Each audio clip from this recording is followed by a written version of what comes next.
সম্মানিত উপস্থিতি, আজকে এই যে খরতাপ, এই যে তীব্রতা, 9,30,00,000 মাইল দূরে সূর্য আছে। পৃথিবী থেকে সূর্যের দূরত্ব হলো 9,30,00,000 মাইল দূরে। তা 9,30,00,000 মাইল দূর থেকে সূর্য তাপ দিচ্ছে, আর ওই তাপ আমরা সহ্য করতে পারছি না। 38, 39, 40, 41 ডিগ্রি সেলসিয়াস তাপমাত্রা, এই তো মোটামুটি আমাদের দেশের মধ্যে হয়। তাহলে আপনি চিন্তা করে দেখুন, 38 কিংবা 39, 40, 41 ডিগ্রি সেলসিয়াস তাপমাত্রা যদি আমরা সহ্য না করতে পারি, এই সূর্যের মধ্যে তাপমাত্রা কত আছে জানেন? 1,40,00,000 ডিগ্রি সেলসিয়াস তাপমাত্রা আছে। 1,40,00,000 ডিগ্রি সেলসিয়াস তাপমাত্রা থেকে মাত্র 37, 38 কিংবা 39, 40, 41 ডিগ্রি তাপমাত্রা আমাদের কাছে আসছে, আর এটার কারণে আমরা সূর্যের তাপ সহ্য করতে পারছি না। সম্মানিত উপস্থিতি, এই যে দুনিয়াতে যে আমরা আগুন ব্যবহার করি, মোমবাতি তো একটা সাধারণ একটা আগুন। এই আগুন কত আছে? মোমবাতির মধ্যে হলো 1000 ডিগ্রি সেলসিয়াস তাপমাত্রা আছে। তারপরে এই যে কেরোসিনের আগুন, এই কেরোসিনের আগুনের মধ্যে আছে, কেরোসিন দিয়ে যে বাতি ধরা, এই বাতির আগুন কত আছে জানেন? 1300 ডিগ্রি সেলসিয়াস তাপমাত্রা। তারপরে যে আগুনের মাধ্যমে আমরা লোহা গলাই, বড় বড় লোহার বারগুলো একেবারে গলে একেবারে রডে পরিণত হয়ে যায়, পানির মতো হয়ে যায়, এই আগুনের তাপমাত্রা কত? 1538 ডিগ্রি সেলসিয়াস তাপমাত্রা। তাহলে আপনি চিন্তা করে দেখেন, দুনিয়ার 1538 ডিগ্রি সেলসিয়াস তাপমাত্রার কারণে যদি বড় বড় লোহার বারগুলো মুহূর্তের মধ্যে গলে গিয়ে একবারে পানি পরিণত হয়ে যায়, তাহলে এর চাইতে হাজার হাজার কোটি কোটি গুণ তাপমাত্রা বেশি আছে কোথায়? জাহান্নামের আগুন বা সূর্যের আগুন, সূর্যের তাপমাত্রা। তাহলে আমরা সেই সূর্যের তাপমাত্রা কিভাবে সহ্য করব? সম্মানিত উপস্থিতি, যে সূর্যের মধ্যে আপনার 1,40,00,000 ডিগ্রি সেলসিয়াস তাপমাত্রা আছে, ওই তাপমাত্রার কারণে আমরা সামান্য তাপ সহ্য করতে পারি না।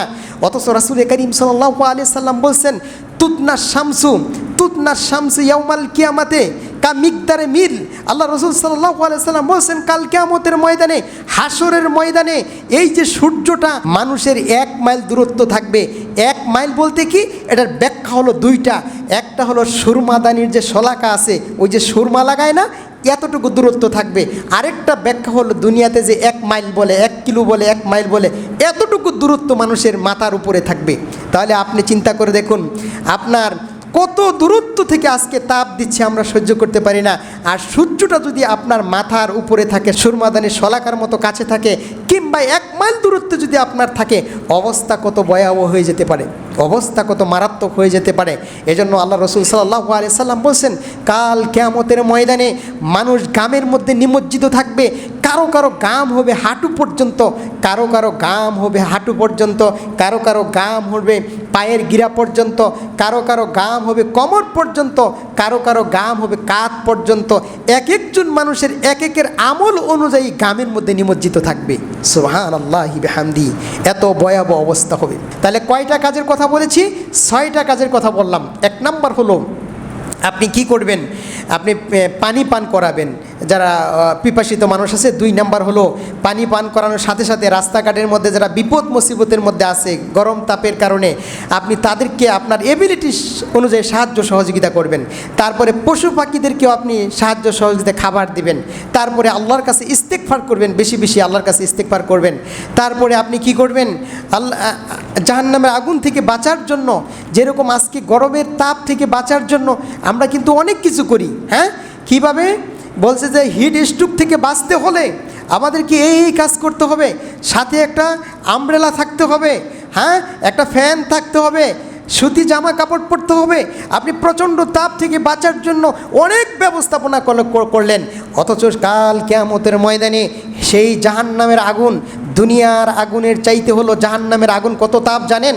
আল্লাহ রাসূল সাল্লাল্লাহু আলাইহি সাল্লাম বলছে, এই যে মানুষ দুনিয়াতে যে আগুন ব্যবহার করে, এই আগুন হলো জাহান্নামের আগুন থেকে জুজউম মিন সাবিইনা জুজা, জাহান্নামের আগুনের চাইতে 70 গুণ তাপ কিয়া সম্পন্ন হবে।